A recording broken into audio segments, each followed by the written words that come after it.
আপনাদের হিম্মত আছে তো? আপনাদের হিম্মত আছে? টিআই করুন, আপনারা এসডিও কে যান, বলুন কোন তিনজন অপদার্থ যারা আজকে এসডিও লেভেলে আছে আর আমাদের অধিকার কেড়ে নিচ্ছে। আপনারা জিজ্ঞেস করুন। আপনারা জানেন ডিস্ট্রিক্ট লেভেলে কারা থাকে? ডিস্ট্রিক্ট লেভেলে যেমন ডিএম থাকে, যেমন ডিএফও থাকে, ঠিক তেমনি ডিস্ট্রিক্ট লেভেলে 3 জন আদিবাসী মেম্বার আছে। এই ভারতবর্ষকে স্বাধীন করার জন্য যারা লড়াই করেছিল, যারা নিজেদের জীবনকে আত্মাহুতি দিয়েছিল, তারা ছিল অধিকাংশই আদিবাসী। কারা? জেলা পরিষদ। ওই 3 জন কারা? 3 জন আদিবাসী, 2 জন পুরুষ, 1 জন নারী। আপনারা জানুন আপনার ডিস্ট্রিক্টে ফরেস্ট রাইটকে কার্যকরী করার জন্য ওই কোন 3 জন অপদার্থ আছে যারা চুপ করে রয়েছে? পারে ব্রিটিশদের বিরুদ্ধে যদি প্রথম কেউ হাতিয়ার তুলে নিয়েছিল, সশস্ত্র সংগ্রামের ডাক দিয়েছিল, তারা ছিল আদিবাসী সম্প্রদায়ের মানুষ। বর্তমান পরিস্থিতিতে আদিবাসীরা সবচেয়ে নির্যাতন এবং নিপীড়নের শিকার হচ্ছে। যদিও আমরা ইতিহাসের পাতা খুলে যদি দেখি, তাহলে দেখব এই ভারতবর্ষকে স্বাধীন করার জন্য যারা লড়াই করেছিল, যারা নিজেদের জীবনকে আত্মাহুতি দিয়েছিল, তারা ছিল অধিকাংশই আদিবাসী। এবং বলা যেতে পারে ব্রিটিশদের বিরুদ্ধে যদি প্রথম কেউ হাতিয়ার তুলে নিয়েছিল, সশস্ত্র সংগ্রামের ডাক দিয়েছিল, তারা ছিল আদিবাসী সম্প্রদায়ের মানুষ। কিন্তু স্বাধীনতার পরবর্তী পর্যায়ে কি দেখা গেল? স্বাধীনতার পরবর্তী পর্যায়ে আমরা পেলাম আমাদের নিজস্ব সরকার। আর দুর্ভাগ্যের বিষয়, লজ্জার বিষয়, অত্যন্ত বেদনার বিষয়, এই আমাদের স্বাধীন ভারতবর্ষের আমাদের সরকারের দ্বারাই আমরা সবচেয়ে বারবার নিপীড়িত হচ্ছি, নিষ্পেষিত হচ্ছি, অত্যাচারিত হচ্ছি।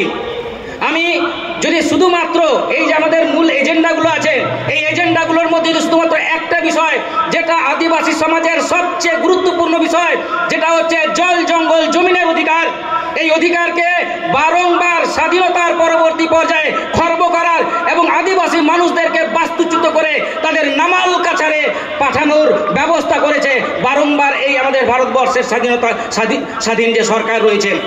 একটা ছোট্ট রিপোর্ট, আপনারা এই রিপোর্টটা শুনলে আজকে উঠবেন। Centre for science and environment report 2008 সাল, আজ থেকে অনেকদিন আগে।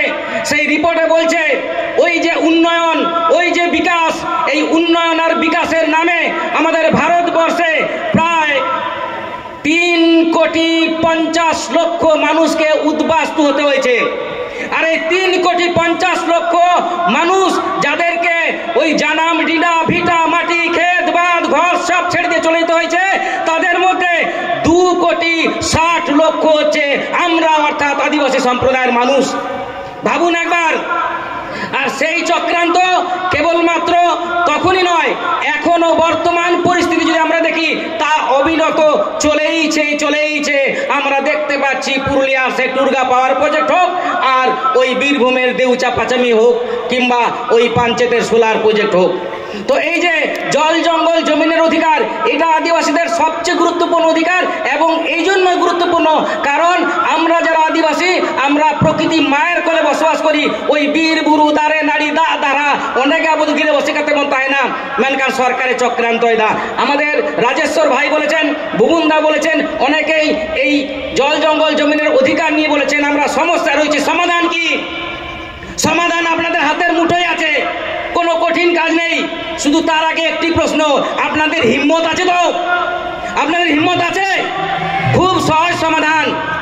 FRA 2006 যে আইনটা নিয়ে বারবার চর্চা হচ্ছে, আমি প্রত্যেকটা লাইন পড়েছি এবং সেখান থেকে উপলব্ধি করেছি FRA লাগু করার জন্য যে ব্যবস্থা রয়েছে, সেই ব্যবস্থা আমাদের হাতে রয়েছে। আপনারা গ্রামে গ্রামে যেগুলো ফরেস্ট এরিয়া, আপনারা গ্রামসভা গঠন করুন না, আর গ্রামসভার মাধ্যমে রেজুলেশন নিন না। কার ক্ষমতা হবে আপনাদের সেই এলাকা থেকে আপনাদেরকে বাস্তুচ্যুত করার? কার ক্ষমতা হবে উদ্বাস্তু করার? কার ক্ষমতা হবে ওই এলাকাটার মধ্যে যে কোনো ধরনের প্রজেক্ট, স্কুল কলেজ অফিস আদালত গড়ে তোলার? আপনারা একবার করে দেখুন না। শুধু তাই নয়, আপনাদের যদি ক্ষমতা থাকে, যারা আজকে এসছেন, আমি চ্যালেঞ্জ করছি, যদি ক্ষমতা থাকে, FRA 2006 পরিষ্কার বলা আছে যে সবচেয়ে নিচে হচ্ছে গ্রাম সভা, তারপরে কি আছে? তারপর আছে মহকুমা লেভেলের সংস্থা আছে। ওই মহকুমা লেভেলের কে থাকছে হেড, চেয়ারম্যান থাকছে এসডিও, আপনাকে এসডিও কাছে যেতে হবে না।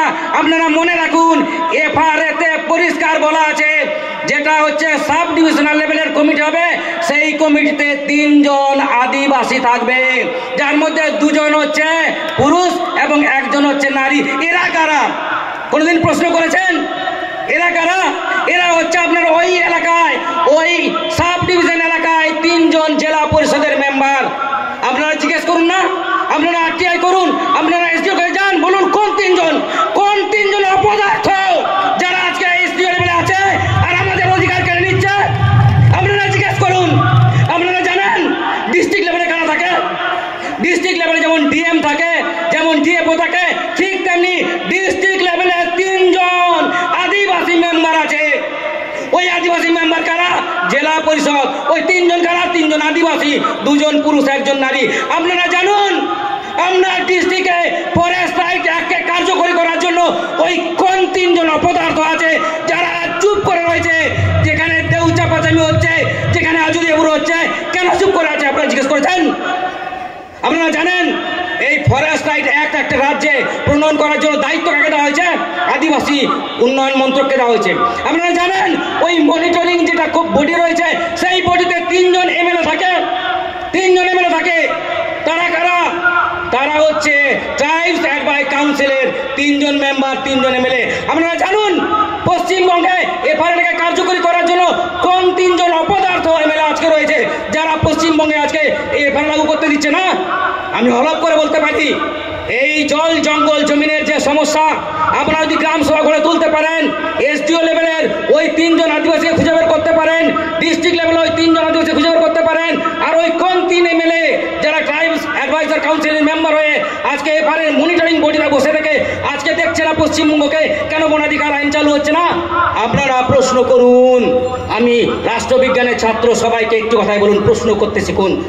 আমরা আন্দোলন করব, লড়াই করব, কিন্তু প্রশ্ন করব না। প্রশ্ন করুন আপনার ওই এলাকার জনপ্রতিনিধিকে, প্রশ্ন করুন এসডিও কে কারা মেম্বার রয়েছে, ডিএম কে প্রশ্ন করুন। আর একটা বিষয়, প্রত্যেক বছর, এবছরও মানে মোটা থেকে minister of tribal affairs department Paschimbanga সহ ভারতবর্ষের জম্মু কাশ্মীর বাদ দিয়ে সব রাজ্যকে বলেছিল 1 জুন থেকে 30 জুন প্রত্যেকটা গ্রামে গ্রামে এফআরএ নিয়ে আলোচনা করুন, গ্রাম সভা তৈরি করুন। কেন হলো না আজকে? সবাই তো এই জঙ্গল মনের বাসিন্দা, আপনারা কেন হলো না? কেন 1 জুন 2025 থেকে 30 জুন 2025 যেখানে minister of tribal affairs department চিঠি পাঠিয়েছে এখানে চিফ সেক্রেটারিকে, পশ্চিমবঙ্গের প্রত্যেকটা জেলায়, প্রত্যেকটা মহকুমায়, প্রত্যেকটা গ্রামে তুমি করো। এই বাঁকুড়া জেলায় পড়ে দেখবেন, পড়াশোনা করুন একটু, বাঁকুড়া জেলাতে 365টা গ্রামে হওয়ার কথা ছিল, একটিও হয়নি। প্রশ্ন করেছেন লড়াই করার জন্য আমাদের জমিতে দরকার আছে, আর মুখটাকে খুলতে হবে। প্রশ্ন করুন, দেখুন এফআরএ কার্যকরী হচ্ছে কি হচ্ছে না, আমাদের জল জঙ্গল জমির অধিকার বাড়ছে কি বাড়ছে না। আমার যে বিষয়টা বলার ছিল এটা বললাম, এবং সমাপ্তিতে আমার বাক্যের বিরাম দেব আমি এই কথা বলে, আদিবাসীরা জেগে উঠেছে, আদিবাসীরা লড়াই করতে শিখেছে, ওই আর মাঝি ভুলানো যাবে না। আম্বেদকর বলেছিলেন, যেদিন দেখবেন যে কোনো একটা আন্দোলনে, কোনো একটা আছে লোকসভা বিধানসভা যেটাই হোক, কোনো একটা জনপ্রতিনিধি কক্ষে যদি মহিলারা এগিয়ে আসে, মায়েরা এগিয়ে আসে, তাহলে বুঝবেন সেই জাতি সজাগ হয়েছে। আজকে দেখতে পাচ্ছি পুরুষরা যেমন রয়েছেন, আমাদের মা বোনেরাও তত রয়েছেন, আদিবাসী সমাজ যে জেগে উঠেছে, তাদেরকে আর ভুলানো যাবে না। দুটো ধামসামা দলে তার প্রমাণ আপনারা দিচ্ছেন। শুধু আপনাদের কাছে করজোড়ে প্রার্থনা, যত অর্গানাইজেশন, এই যে United Forum of All Adivasi organisation, অনেকেই চেষ্টা করবে ফেসবুক হোয়াটসঅ্যাপে বিরোধ বাঁধানোর চেষ্টা করবে, লড়াই বাঁধানোর চেষ্টা করবে, এরা খাচ্ছে তোরা কি পাচ্ছিস। আপনারা ওই ফাঁদে পা দেবেন না। যে জমিত আমরা তৈরি করেছি, এই জমিত অটুট থাক। আগামী দিনে আমাদের সব অধিকার দিতে হবে, আমরা রক্ষা করবই। এই মানসিকতা, এই প্রতিজ্ঞা, এই মনোভাব আজকের এই সম্মেলন থেকে গড়ে উঠুক। মুজেরে সনাম কগে আর মিধাও ফুলসাই উলগুলান জোখান।